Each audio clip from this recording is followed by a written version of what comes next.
by job description, but even more by personal history.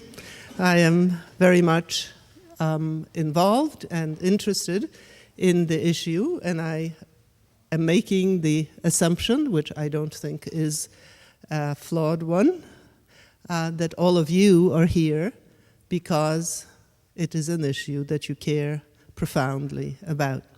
And even if you are required to come here because you're taking a class, you are taking the class because the issue is important to you. In the old tradition of converting a slight problem to an opportunity, since our speaker is a tad delayed by circumstances beyond anybody's control, we thought we would use this as an opportunity for us to introduce ourselves to each other so that we know who is here. And so I would like to invite you to introduce yourself as an individual or the organization that you are involved in as we prepare for Irene Khan's presentation. I believe there are mics up here, so if you would come up to the mic and say something about yourself, why you are here, and what you hope to accomplish in the human rights arena, that would be great. And as you decide whether you want to be the first person to do it, I know that's a hard decision, I will use the opportunity to say that as a university, we are a member of a network of Scholars at Risk. It is a national and international organization which supports scholars formally and not necessarily involved in universities around the world who are persecuted for their academic work and their thoughts and their publications. It is dedicated to bringing such people out of the country where they are in peril and offering them positions, usually transitory positions for a year or two or three, until they can either find permanent employment or the situation in their country hopefully improves and they can return. I'm on the board of that organization, and I hope that all of you will look at Scholars at Risk on Google and consider its work and perhaps contribute to it. If you are on this campus, you can certainly do so directly through our campus committee. If you're not, you can still do it. And it is certainly a worthy cause, very closely related to the subject of this afternoon's presentation. So who is first? There we go. I knew I could count on you. My name, is it on? My name is Robin Edward Poulton. When I was your age, I ran the University of St. Andrews Amnesty International group. That was back in the 60s. That was prehistory.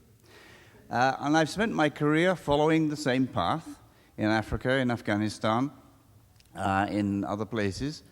I've worked with NGOs, and my wife was the vice president of the Christian Children's Fund, which is what brought us here. And she spent her life, therefore, working for children and women. My daughter is now working in Iraq with women victims of violence, having worked in Darfur and Chad and Afghanistan. And my latest contribution to human rights and international understanding is as president of Virginia Friends of Mali. We've just achieved the signature of Richmond and Ségou in Mali as new sister cities, opening a new opportunity for Richmond to understand its history and to understand its African heritage and the advantages that Africa can bring to Richmond and Richmond can bring to Mali. Somebody else has got to take over now. Thank you so much.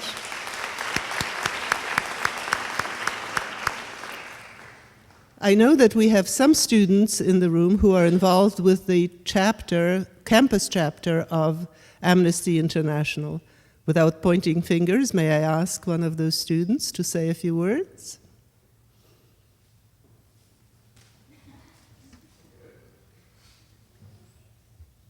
My name is Emily Blevins, and I am part of the Amnesty chapter in University of Richmond. And one of the leaders of Amnesty International is walking up right now. So we've been working with, we held a teach-in for Troy Davis, a man on death row in Atlanta, in September, and we're excited about the conference this weekend in Richmond, the Mid-Atlantic Regional Conference of Amnesty. So we've just kind of been getting ready for that and signing letters for prisoners of conscience. So, Thank you. My name is Brooke Christopherson. She did a pretty good summary, but if you're at all interested in the on-campus chapter, our email is amnesty@richmond.edu. Thank you. Thanks, and our speaker is here.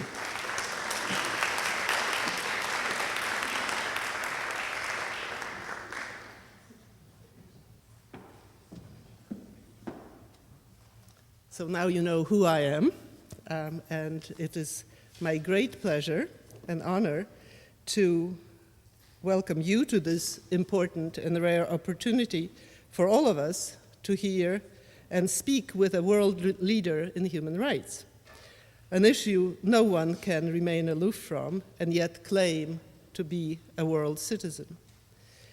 It is with great pleasure then and honor that I introduce to you Irene Khan, Secretary General of Amnesty International, who has served in this position since 2001. Irene Khan is the first woman, the first Asian, and the first Muslim to guide the world's largest human rights organization. She took up the leadership of Amnesty International in its 40th anniversary year as the organization began the process of change and renewal to address the complex nature of contemporary human rights violations and confronting the challenges developed in the wake of the attacks of September 11th. In her first year in this position, she reformed Amnesty International's response to crisis situations and initiated a global campaign to deal with violence against women. Prior to Amnesty, Irene worked for 20 years in a variety of positions at the United Nations High Commission for Refugees, work which included leading teams to India and Kosovo. Irene Khan's preparation for all of this important work included growing up in what was then the eastern Pakistan and experiencing firsthand the terrors of the war which led to the creation of Bangladesh.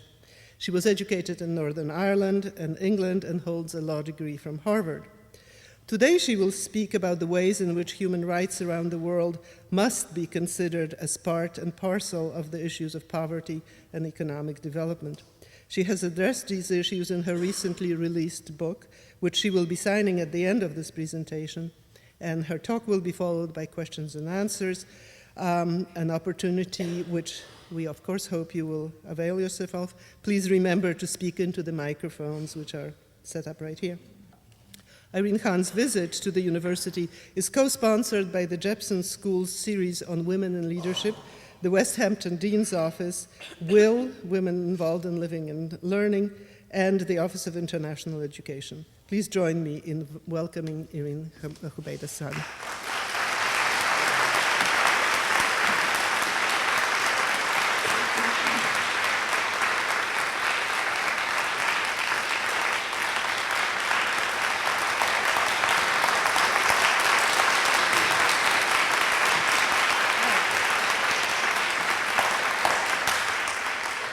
Hello, everyone, and thank you for your very warm welcome. I'm assuming, of course, that all of you know Amnesty International well, but in case you don't, let me take you back to 1961, November 1961, when Amnesty was born. And Amnesty was born in a very peculiar way. A British barrister, a British lawyer named Peter Benenson, was traveling on the metro in London, and he picked up a newspaper lying on the metro and read a story in the newspaper about some students in Portugal, which was under military dictatorship at that time in the early 60s. And these students were sitting in a cafe, and one of them raised his glass to liberty. Made a toast to liberty. And for that reason, he was put in prison. When Peter Benenson read that story, he was appalled. And a few months later, he wrote a letter in another British newspaper called The Observer, it's a Sunday paper, in which he made a call to freedom-loving people around the world to protest the imprisonment of what he called prisoners of conscience. And he picked 5 cases at that time, and he said, if this bothers you, that people are locked up for peaceful expression of their opinion, then write and protest. And that led to thousands of people writing letters. And from that event, Amnesty was born. People organized themselves in groups in different parts of the world. Amnesty national chapters were set up, and these groups would identify cases of prisoners of conscience, they would adopt them, they would work for their release. That was in 1961. Very soon after that, of course, Amnesty realized that it wasn't enough just to seek the release of prisoners. People were being tortured while they were in prison. We had to address the issue of torture. Amnesty published its first report on torture in 1973. And then Amnesty began to look at other issues relating to freedom. Amnesty sought the abolition of the death penalty as a moral issue at that time, because international law still accepted the concept of the state executing people for crimes. And slowly, Amnesty then moved into the area of protecting refugees and migrants and looking at conflict situations in the 80s and 90s and protecting civilians and so on. So that's been a very long journey for Amnesty over time to recognize that human rights abuses anywhere are the concern of people everywhere. That has been the constant of Amnesty. So those of us who have rights have to use our rights to free others whose rights are at risk, or to support others whose rights are at risk.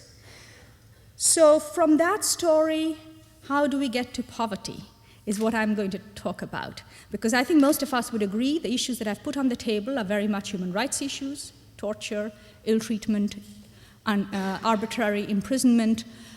These are clearly human rights issues, and they are still alive. They're very much alive. As you know, in the last few years here in the United States, Amnesty has been very active in the context of counterterrorism and human rights issues. Thankfully, we are turning a chapter on that, I hope. But let me tell you something that I encountered. In 2003, I went to Kabul, to Afghanistan, and visited the women's prison in Afghanistan. And in the prison, there were about 175 women, and most of them were there for suspected adultery.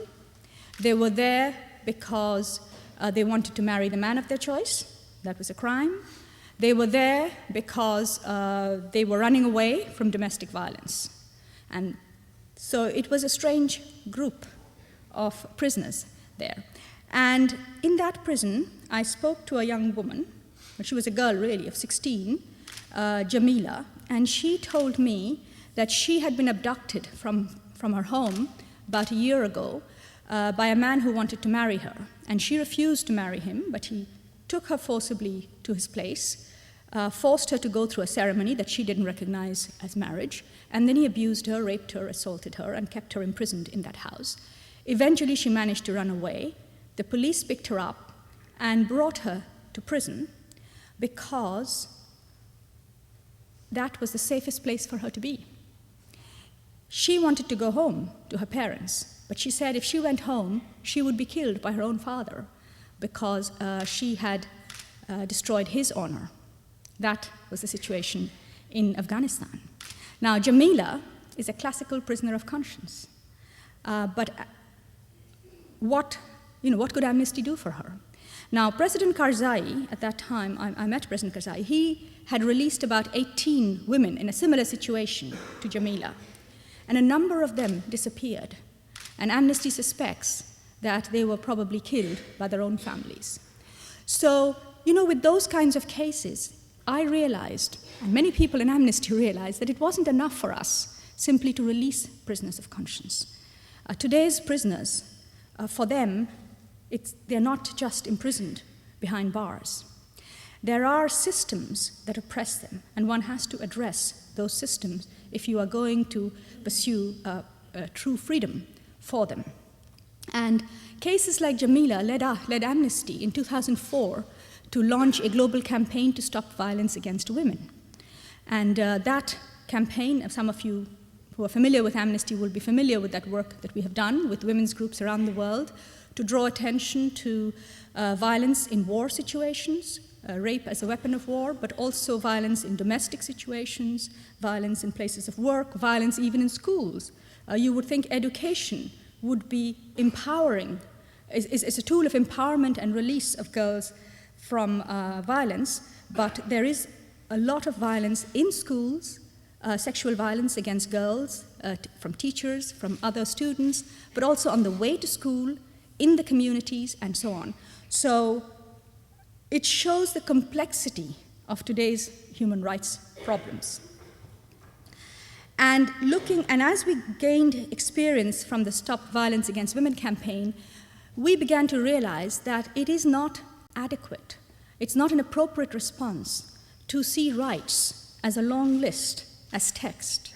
You have to see rights as the voices of people. You have to ask people, what are they deprived from? How are they feeling? What are their problems? And then see how rights can be used to get them out of the situation in which they are. And that then led Amnesty to think about how economic, social, and cultural rights are as important as civil and political rights. When I was in the Congo, Eastern Congo, I met many rape survivors there, women again, and Amnesty did a report in which we estimated that about 250,000 women had been raped as part of the war over the last couple of decades. And these women, and the same in Darfur, Amnesty was the first organization to publish a report about rape being used as a weapon of war in Darfur. Now, when I spoke to these women, they said to me they wanted protection. They wanted justice for what had happened to them, but they also wanted health care. And that shows that if you look from the perspective of the survivor or the victim or the individual, then you get a very different understanding of human rights than when we listen to politicians or even when we read our human rights texts and treaties. And it was that understanding over time of this sort of holistic approach for human rights that has led Amnesty down a certain path. And I'm giving that introduction for you to understand the journey that we have made, because many people say to me, why Amnesty? You're an organization that works for political prisoners, why Amnesty? So in a way, what I'm going to talk to you today about is that, why Amnesty? Why would we want to consider poverty as a human rights crisis? And for that, I have to tell you another story. And this is the story of Rosie. Now, I went to South Africa. It's very soon after I became Amnesty Secretary General in 2001. And in South Africa, the Amnesty researcher, took me to the police station with her to show me how Amnesty does its work, its research. And in the police stations in Durban, this was in Durban, in Natal province, they had a counselor appointed by the government. South Africa has one of the most enlightened, progressive laws on domestic violence in the world. And the government has placed counselors in police stations so that women can report domestic violence, and the counselor can assist the woman to report incidents of domestic violence. So I asked the counselor how things were working and, how many women were coming up to report and so on. And then she told me the story of Rosie. She said that Rosie was a poor woman who was living in one of the black neighborhoods, didn't have a job, had very little education, and she had a very violent husband who regularly beat her up. And one day he beat her so badly that she died. So I asked the counselor, why didn't Rosie go and ask for a protection order? You have this very progressive law. Why didn't the law work for her? All she had to do was to go to the magistrate's court, apply for a protection order, and that would provide her with all the help she needed. And the counselor said to me, Rosie couldn't get the protection order because she didn't have money to pay for the bus fare to take her from her neighborhood to the local magistrate's court. And so the best laws of the land could not protect Rosie because she just didn't have the couple of rands that she needed to get to the court. Now, that to me is one of the worst human rights crises that we have today, when the best laws of the land can't protect you because you don't have the means to access those laws. Now, Rosie's inability to seek protection, of course, the lack of the bus fare, is a sign of poverty. But it's more than that. If you think back, it's also Rosie's insecurity, her inability to escape from poverty because she had not received education, because she was a poor black woman. And when you begin to look at things like that, you begin to recognize that poverty is not just about income. Yet so often, if there are economists in the room, poverty is sort of defined in economic terms. The World Bank's definition of poverty, of absolute and extreme poverty, is $1, someone who earns $1 or less a day, or $2 a day. So you're defining it in dollar terms, in income. But when you listen to the voices of the poor, they're actually not only talking about income. Sure, income is important because income keeps them away from getting various material needs, but it's much more than income.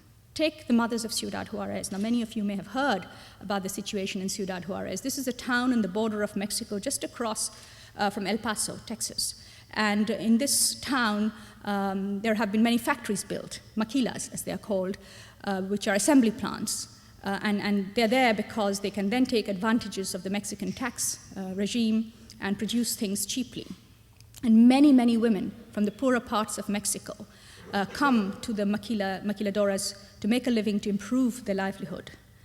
And Ciudad Juarez have had for many years a very high number of killings of women. Brutal, brutal murders. Women have disappeared, hundreds of women have been killed, and the police have done nothing. And when Amnesty picked up the case of the mothers of Ciudad Juarez, this was in 2005. 2003 was the first time I visited Ciudad Juarez. And what the mothers constantly said to me, we came here to improve our life. And yes, we're earning more money, but we have increased our insecurity. And no one cares. No one listens to us. We don't count. They didn't count because they were poor women.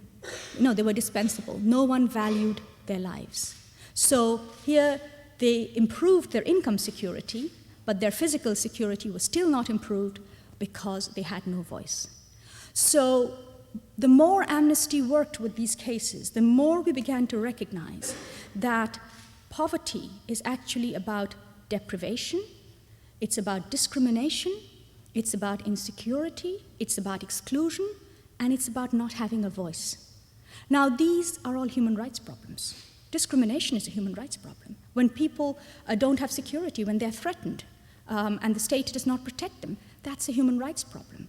When you don't have the voice, when you don't have the freedom to demand your rights, that's a human rights problem. So that is why, with the book that I have written, and by the way, a lot of people in Amnesty have helped me write the book, so it's not just my book, but in a way, a collective effort. With that book, what we're trying to do is we're trying to change the debate on poverty. And we're trying to argue that poverty is actually a human rights crisis because there are so many human rights abuses that impoverish people, that push people into poverty and keep them there. So unless you address those human rights abuses, you can't get people out of poverty. Poverty is, if you're poor, you're deprived of basic necessities of life. You cannot afford medical care. You can't afford to send your kids to school. Sometimes you have to go without a meal. If you're thirsty in many parts of the world, you don't even have clean water to drink. So you're deprived of your right to health, education, food, water, and a decent livelihood. And I'll come back in a minute to explain to you why I see them as rights and not just as needs. And I think that's a very big debate that's taking place in this country right now about healthcare and whether healthcare is a right or not. But I'll come back to you in a minute. But just let me spend a little bit more time on the definition of poverty. Now, poverty is also about powerlessness. If you are poor, you don't control your life. If you fall sick, you may lose your job. And you don't know then what will happen next. If you live in a slum, and there are about 1 billion people in this world who live in slums, in illegal neighborhoods and cities, You are at the mercy of your landlord. You might get evicted because you have no protection as a tenant. You're at the mercy of criminal gangs. If you live in a village and you're landless, again, you're at the mercy of your landlord. And there is no state to protect you, no police to come to your aid. In fact, the state is almost a predator, and very often it's the corrupt police and others that add to your misery if you are poor. And if you are poor, you have no say in decisions that affect your life. Your government could build a dam and drown your village. An oil company could come in and build a pipeline and displace you from your land. Because you cannot read or write, you don't know how to petition your member of parliament or to approach your municipality. This is, providing you have parliaments, providing you have congresses. If you and your community try to organize, very often you get beaten up, rounded up, thrown into prison. And you can't afford lawyers. The judges generally tend to belong to an elite that don't understand you, or even sometimes the language you speak, for instance, if you belong to an indigenous community. And your government doesn't care about you. They don't give you the information you need. They don't listen to you. The police see you as a threat and attack you when they should be protecting you. In many countries, being poor is being tantamount to being a criminal. Poverty is criminalized. Even in this country, there are vagrancy laws. In the city of San Francisco, when I was writing my book, I found that 43,000 citations had been given for homeless people because they were sleeping out in the parks or in the streets.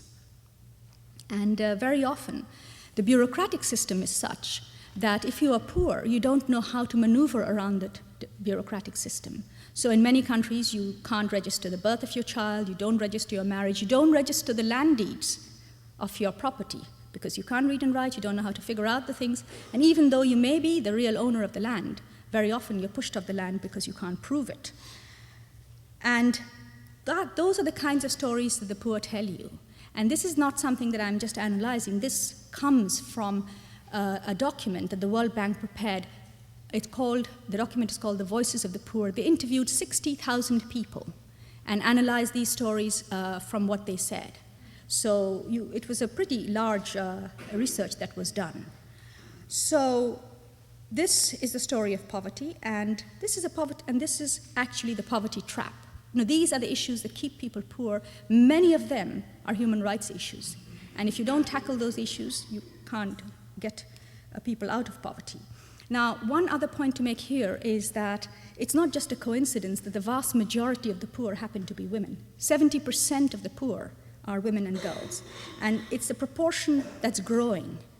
So yes, we are tackling poverty. The absolute numbers of people living in poverty has come down. But if you look at who is left behind, who is being left behind, you find migrants, you find refugees, you find indigenous peoples, you find women, many, many women. And sometimes race and gender come together to make it harder for women to get out. In the US, the highest earning category is white men, and the lowest is Hispanic women. And if you look at education, the highest is Asian males, the lowest again is Hispanic women. So you can see how race and gender can sometimes play together. And in many countries, in 113 countries of the world, girls don't have equal access to school as boys. And that's a very high number. That's more than half the world's countries. Now, over 500,000 women die in pregnancy or giving childbirth. And pregnancy is not a disease. This is not malaria or tuberculosis or HIV/AIDS that we're talking about. This is just a normal part of life, giving birth. And these women die because they lack health care. But very often, the lack of health care itself is because of the discrimination that exists in their societies, where women's lives are simply not valued.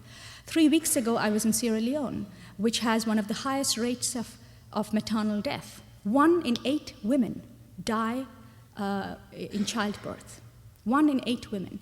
And one of the women told me that when she got pregnant, her whole family came to see her from different parts of the country to say goodbye to her, because she said pregnancy is a death sentence in a country like that. And of course, a lot of girls are married very young. And I went to the maternity hospital in Freetown.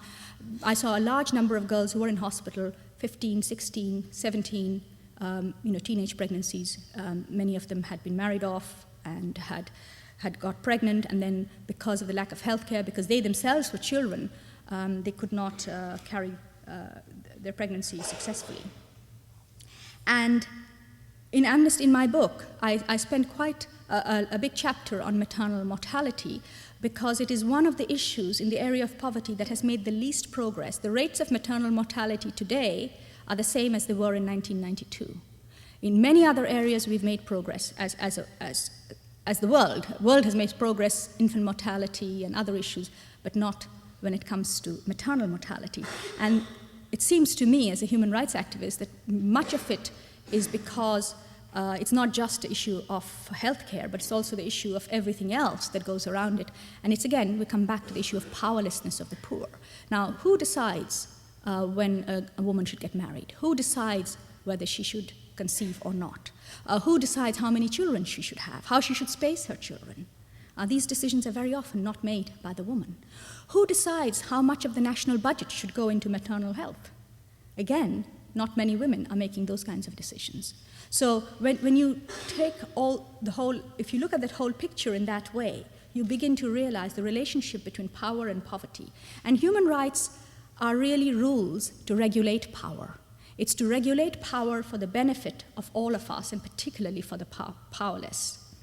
And in the context of poverty, that doesn't happen. If I move away from maternal mortality and look at slums, 1 billion people live in slums in the world today. Slums are illegal neighborhoods. That number is going to double to 2 billion in the next 20 years. And these slums are growing because there is economic opportunity in cities. We are getting these big booming economies. People are rushing to the cities. That's one reason. Slums are also growing because people are being pushed off their land. There is conflict, there is war, there is abuse of human rights in the villages. A lot of slums in the developing world have women, again, in the slums, because in many countries, women don't own property, are not allowed by the law to own property.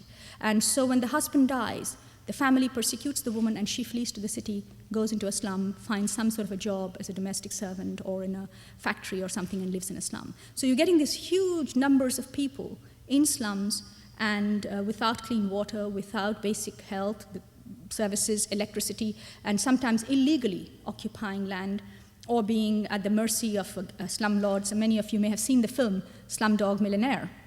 And you can see what happened in Mumbai in India. There are millions of people there. I was in Kibera.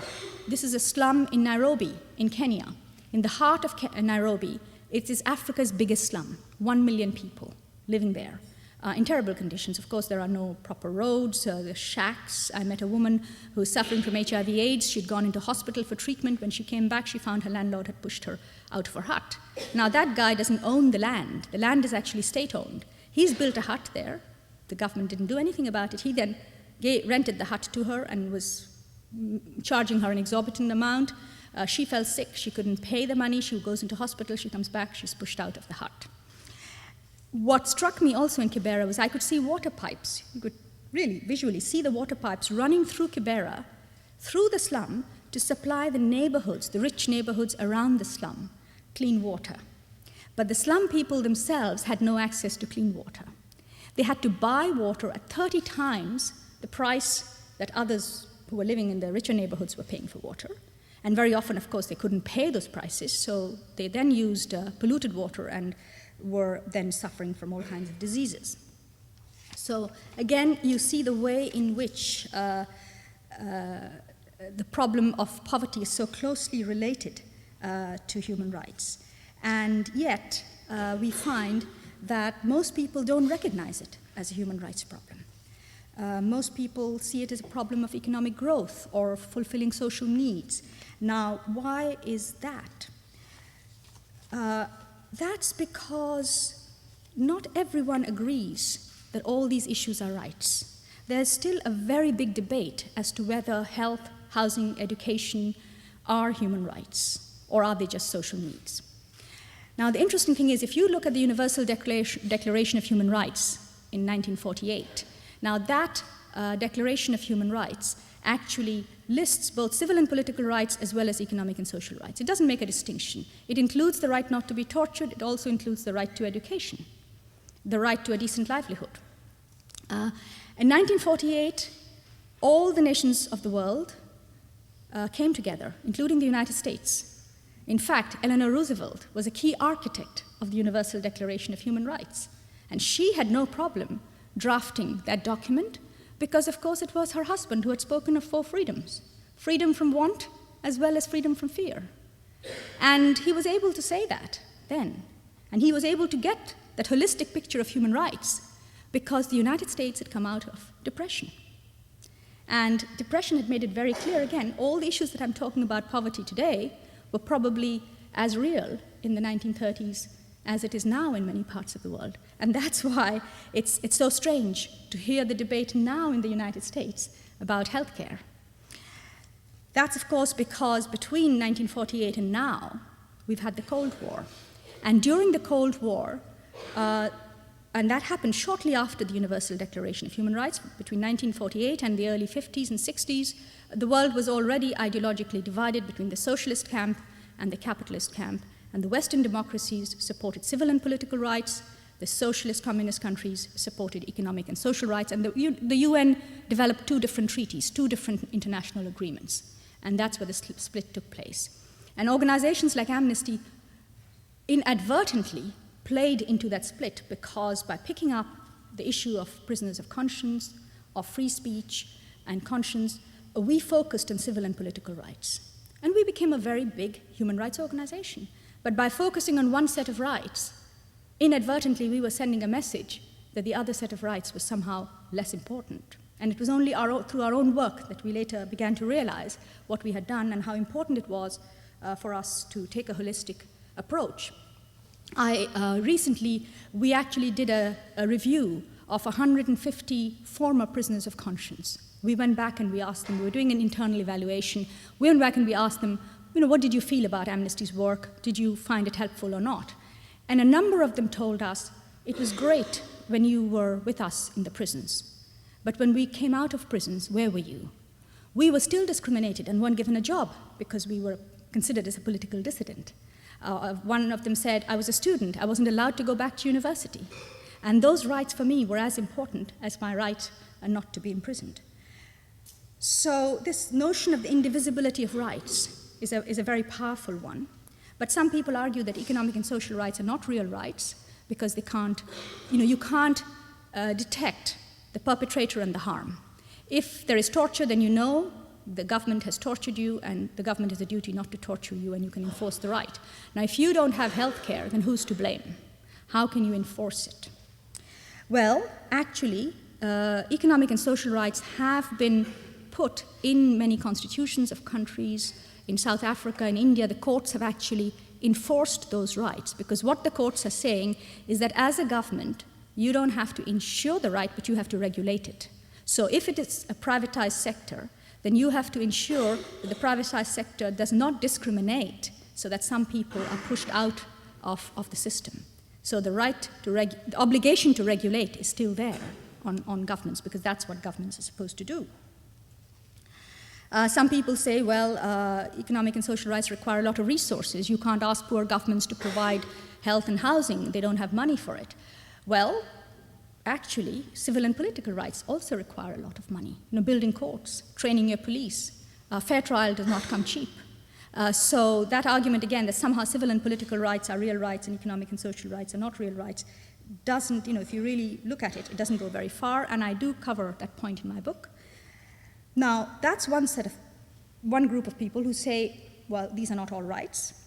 There are others who say, well, actually, you have to sequence rights. First you have to go for bread, and then you go for the ballot. Then you go for elections, then you go for free speech. Now, that's what I call the China argument. The Chinese would tell you, well, first we have to take care of our people so everyone has a job, a house, health care, and everything else. And then after that, when everyone is well fed and well cared for, then we can talk about free speech. Now, when you look, and some people will tell you, look, that's why China has succeeded. China has succeeded because it suppresses freedom. Now, in writing the book, we looked at all kinds of data, all kinds of research. We couldn't find anything to show us that suppression of freedom in China is the reason why China has done well economically. The relationship between China's economic development and suppression of freedom just doesn't exist. So that's not the real reason why freedom is being suppressed in China. On the contrary, what we have seen in China is, in its path to development, China has had huge disasters. The Great Famine, for example, recent HIV/AIDS scandals, all that has been suppressed because people did not have the right to speak out. So even the government, even if it wanted to hear what was happening, didn't hear it. And when people did speak out, sometimes they had their heads chopped off, they were thrown into prison, or they were attacked before the problem became so big that the government couldn't ignore it anymore. So the Chinese model doesn't really work, and what we have seen is that repression doesn't produce development. And countries that respect human rights have as much a chance for development as countries that don't respect human rights. In fact, the ones that don't respect human rights have a lesser chance because there is no space to criticize, there is no space to be creative, there is no space to hold governments accountable. So the likelihood of when you make a mistake as a government, to be caught up and to correct yourself is less. So my argument is that voice matters. When it comes to poverty, voice matters. Voice is not only about protest, it's about participation. My argument also is that equality matters. Human rights is about equal treatment, equal protection of the law, and that's very, very important. And the principle of equality is right throughout the human rights discourse. And so as a human rights analysis forces us to ask who is being left behind, because economic growth, by its very nature, will push some people up, but some people will be left behind. And a human rights analysis forces you to ask who's being left behind. And that's who's being counted and who's not being counted is very political. And it's very important that we not forget those who are not being counted. And a human rights approach forces you to do that, and therefore, in my view, is a better formula for society. Because then you bring everyone in, you have less chance of social discontent, people fighting minority conflicts. If you look at international relations in many countries of the world, internal conflicts happen because some minority group is being totally ignored and feels deprived and has a grievance. So this is why I'm saying Amnesty has to enter into the area of poverty. We have to enter it from our perspective as an organization that believes individuals matter. That's what Amnesty is about. Individuals matter. Individual voice matters. Individual lives matter. We care about the forgotten prisoner. And today's forgotten prisoner is not behind prison bars. It can be a woman who's being discriminated, abused, without health care, pregnant woman. It could be people living in slums. It could be girls who don't get education. So today's prisoners are found in different places, and we have to pick up their cases. And our campaign, our Demand Dignity campaign, which I hope some of you will go to our website, sign up and join, is a campaign in which we are looking at the issue of maternal mortality as a problem. We're not going to try to solve the whole world's entire problem of poverty. We won't be able to do that, but we will look at the issue of maternal mortality because we think it's absolutely egregious. It's an egregious harm that women are suffering, and it's not only women. When a mother dies, the risks of the children also not being taken care of or dying is very high. Neonatal mortality is very high in families where the woman has died. It also means that you lose a woman in the most productive years of her life. You're losing young, healthy women. So can you imagine what a loss that is for society?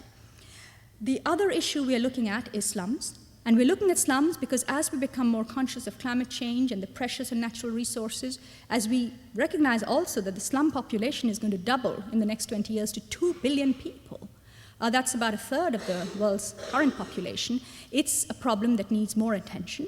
And it's actually a failure, consistent failure over the years of governments not really paying attention to housing policies, not recognizing that so many people are being shut out of the housing market. And here again in the US, just as healthcare is throwing up issues of maternal health, your recent subprime crisis actually showed the housing crisis that's there behind it. So yes, you're the wealthiest country in the world, but even in the wealthiest country in the world, you can see these problems coming up. Those are the two issues. And the third issue we want to look at as part of our campaign is the responsibility of big business. And in my book, I have a chapter about Africa and how in Africa, rich countries. If you look at Angola, Democratic Republic of Congo, Chad, Sudan, these are very rich countries, rich in oil and minerals, and yet the people are extremely poor because of poor governance, corrupt governance, that thrives in a relationship with big business. Business goes in, does deals with the government is corrupt, doesn't respond to its people, and who misses out are the people.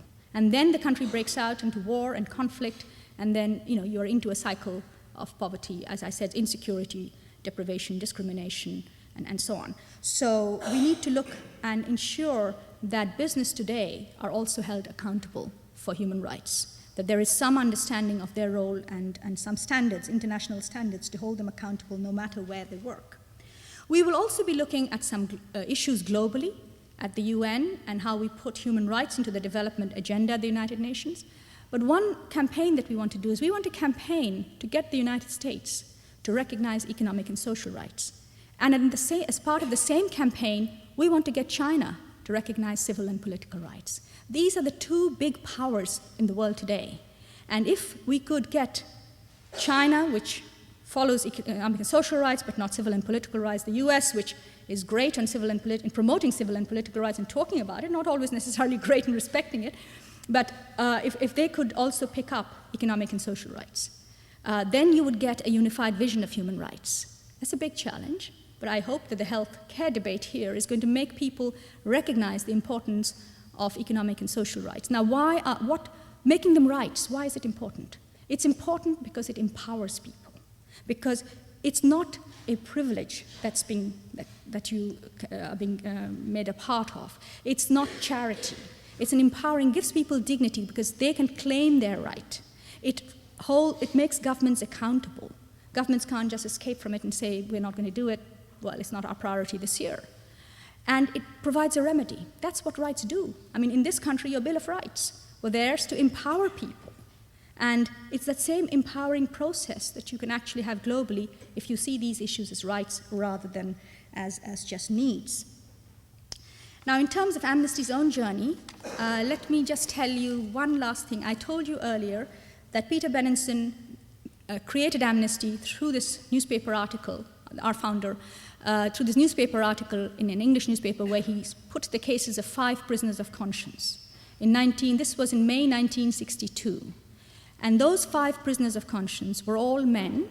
4 of them were white men, and the 5th one was a Ghanaian African man. All of them were university graduates. Now, recently, Amnesty had a prisoner of conscience in Mexico. Her name is Magdalena Duran. She is an indigenous woman, a street vendor. She sells flowers in the street. And she protested because the local municipality was sort of applying the laws about street vending in a very arbitrary manner. So she tried to organize a group of street vendors, and she protested to the authorities. They threw her in prison. And Amnesty adopted her as a prisoner of conscience. I went to Mexico in 2007, and I wanted to meet with her. You would think, a street vendor locked up in prison, what would be the problem of going to visit her? And the government wouldn't give me access to her. They treated her as though she was a political leader, and this poor woman can't read and write, was in prison. I couldn't see her, but I met with her husband. He's a shoeshine man. That's how he makes his living. And I actually felt very proud of Amnesty. I felt very proud that we were picking up these forgotten prisoners today. And we were able to work on her case, and she got out of prison. And she had to get someone else to write a thank you note to me because she doesn't know how to read and write. But it was fantastic that how we had widened our work today to see who is still marginalized. It doesn't mean that we are not also picking up cases of political prisoners. We have a number of them right now. Iran is very high on our agenda, as is China, with human rights activists being arrested there, Sudan and other places. But we are also looking at these new areas of work. And I hope that you will join us and you will support us. Whenever you break new ground, it's always a challenge, and people always ask, are you doing too much? Are you doing the wrong thing? Amnesty has never lacked courage. We picked up the issue of the death penalty years ago at a time when many people, internationally even, it wasn't recognized. And we have made huge progress. We hope to make more progress in this country, and we continue to get support, increasing support. We never gave that up. We have picked up tough issues like controlling small arms, weapons trade, and just We've been working on this issue for the last 10 years, and just last week, your Secretary of State, Hillary Clinton, made a statement saying the US would join that effort and control the sale of arms internationally to countries where they could be used for human rights abuses. So these are, and the arms lobby is a very, as you know, is a very powerful lobby, but we are making this progress slowly but surely, and I'm confident that someday, with your support, we will also be able to end poverty. Thank you.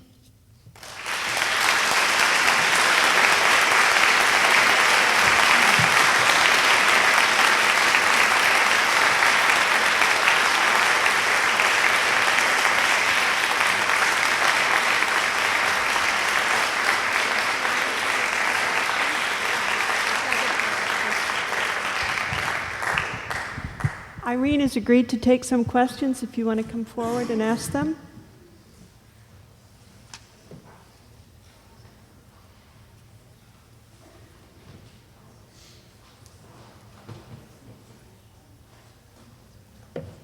Can you talk about the issue of water worldwide as a human rights issue? Shall I take a few questions and then I can answer them together?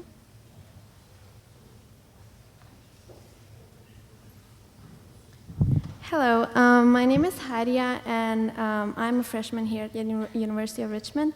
Myself, I'm from Afghanistan, and I've witnessed a lot of the problems that you've talked about, and I was wondering, how do you get to know about those prisoners? How do you find out about them? And what's the way to, for a prisoner to tell you what to do and how to get help? Any amnesty prisoners or just? Yes. Yeah, okay.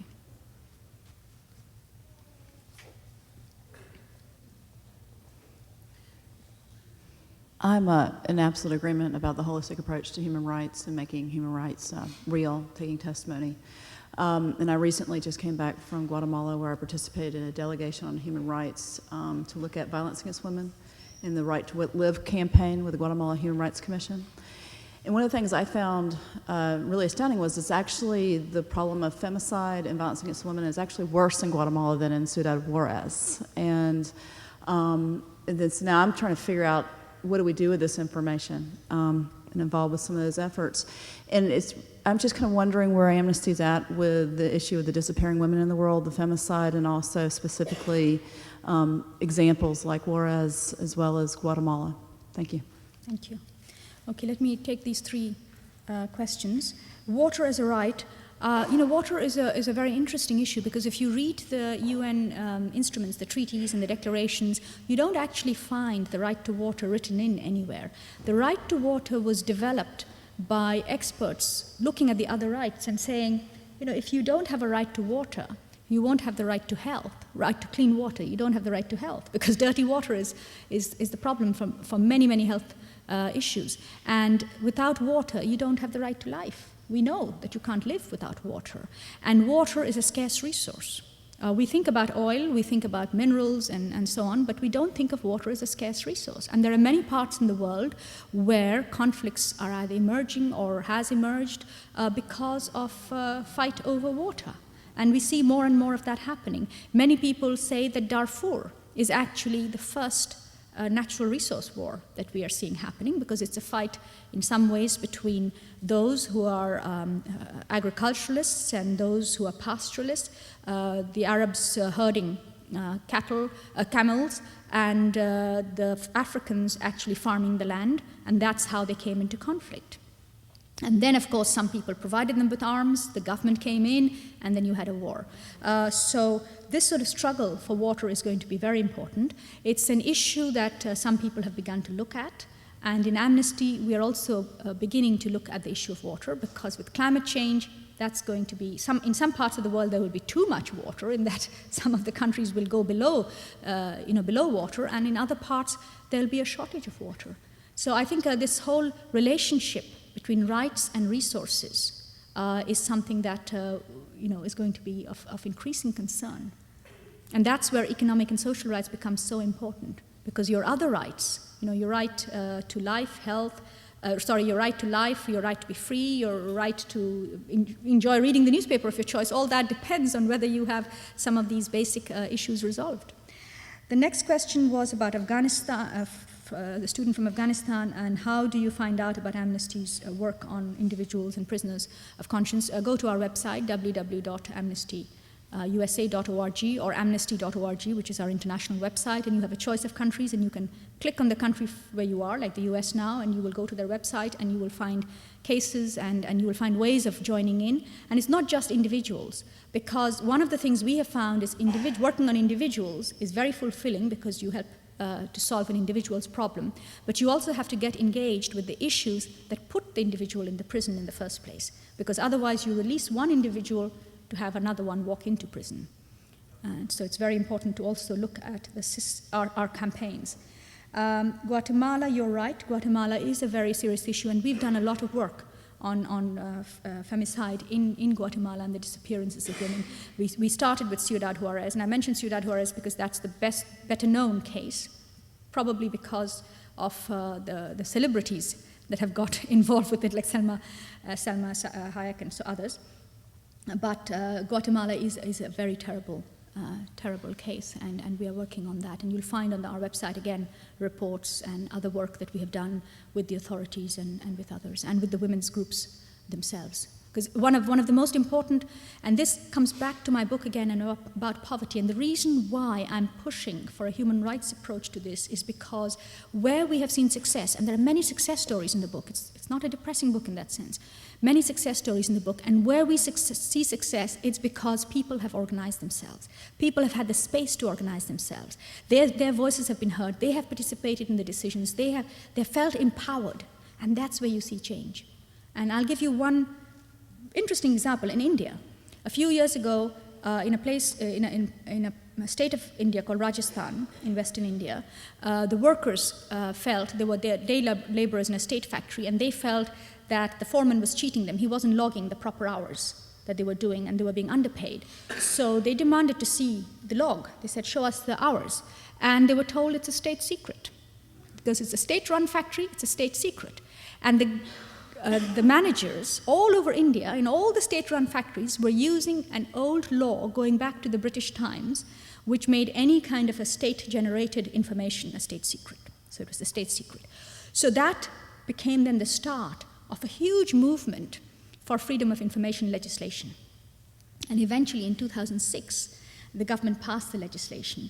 And I visited India about 6 months or so after that law came into being, and I was talking to one of the activists in Rajasthan, and she told me the story, and she said, now that the act is there, of course, this activist and others have done a lot of awareness building among villagers, and she says now in one village she named, these villagers had gone and asked the local authority how many bags of food had the state government sent, because food is distributed for work, food for work programs. So they said, how many bags of food did you get to distribute to the people? And the official was obliged to tell them how many bags. He had to show them the paperwork and say, yes, that many bags. So the villagers then went and counted how many bags had been distributed.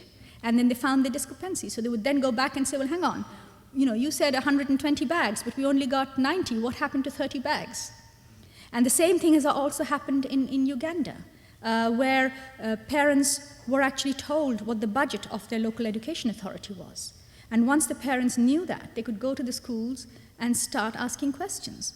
Now, many of us take this for granted here in this part of the world. You're part of your children's school committees and school boards, but that kind of participation strengthens, as we all know, strengthens education. But it also empowers people. It gives them a stake in the society. It gives them a stake in their own future. And that empowering process comes when you believe you have a right and that there is a duty bearer on the other side. That's the real power of rights. But I'm waiting for others to come up and ask me other questions. Could you say something about how the marginalized populations, the ones that maybe can't read or write, get in contact with Amnesty International? They may not know that you exist. I know you do outreach of some kind as an organization, but could you speak a little bit about how those marginalized populations are reached? Okay. Let me tell you about Sierra Leone, where I was there just at the end of September. Now, in Sierra Leone, what we were looking at the issue of maternal mortality, as I mentioned to you. And we knew that the health system wasn't working because there was corruption, there was mismanagement, they just didn't have resources, but it wasn't working also because people didn't value women's lives. They didn't think that if a woman got pregnant, she needed health care. You needed to invest money in her. So we did a massive public information campaign. Most people in Sierra Leone can't read and write. So we developed, with the help of local people, we developed a street theater, a little play. We developed music. We got a Nigerian actress who's very popular in Sierra Leone to come with us as a goodwill ambassador. And she got a band of young people and did a song about maternal mortality. It was, funny that, it was strange to do that, and yet it was the way in which we got the message out. So we went from, into provincial towns and local districts, and we got thousands of people turning up. For them it was entertainment, but it was also education. Now, in one town in the north of Sierra Leone, in Makeni, what the local leaders did was they crowned me as their paramount chief. So I am now the paramount chief of the Bombali district of the Makeni province of Sierra Leone. And the reason why they did that was because they have actually a very progressive group of chiefs there, all men, of course, and they wanted people to see women in a leadership role model. So I went through the whole ceremony, with all the dancing and the clothing and everything and music and so on, and they brought me up, and there I was, and I have a little certificate with a proper official stamp in my office telling me I'm now the paramount chief of Bombali district. But that was the way in which you were getting messages out. The message was actually women can play valuable roles in society. Women's lives have to be valued. Can I make a last question? Very short. Thank you. How does International Amnesty try to address the problem of corruption and to give voice to the poor people? For example, in Mexico, women killed in the Mexican border are no longer important to society, they're no longer in the news, and the families and journalists and activists who are fighting for justice are excluded from the news due to corruption. So what is International Amnesty trying to do? On corruption broadly, globally, the best way of tackling corruption is to increase the demand of people, and that is by giving people information, making it possible for them to hold their governments to account. And that's why I mentioned the story of India and the Information Act. Now, in Mexico and Ciudad Juarez, I mentioned the problem there. What we have been doing is actually working to empower the women there. When I went in 2003 to Mexico, I was able, as head of Amnesty, to get an appointment with President Fox, but he would not meet with the local women's groups. I met with him, and I told him what the problem was, and he said to me, yes, I agree with you, but this is a federal state, that's a state issue, I can't do anything about it. We invited the women, we went and we brought the women, we paid for them to come to Mexico with us. We had a press conference. Press came because of Amnesty's name, but we gave the microphone to the women to talk about their problems. So it hit the news. Many other organizations also came in and started working with these women until when I went back in 2005, the same federal government that told me they couldn't do anything had appointed a federal prosecutor to look into the situation. In 2007, when I went back, it was the women who then took me in to see the state governor. They were the ones who got the appointment, they were the ones who took me into the room, and we had a conversation. So, yes, there are killings now happening too, but there is a process by which the investigations have started. They have got some forensic experts in, they've spent some money into that, and the women now feel that they are in control of the situation. They complain, they go in, they see the state governor, and so on. So that's what's happening there. I know the situation is very bad because you also have the drug war now, and it's not just women, there are a lot of men who are getting killed in Mexico too.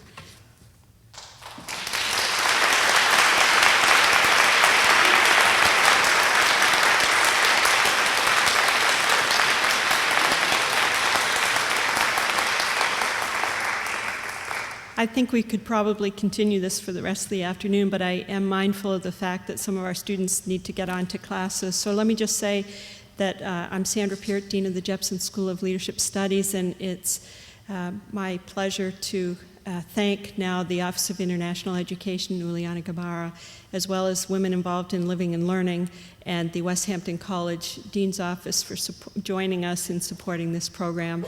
I should mention as well that Irene will sign some books, at least for a short period of time. So if you would like to have her do that, you can join us in the lobby.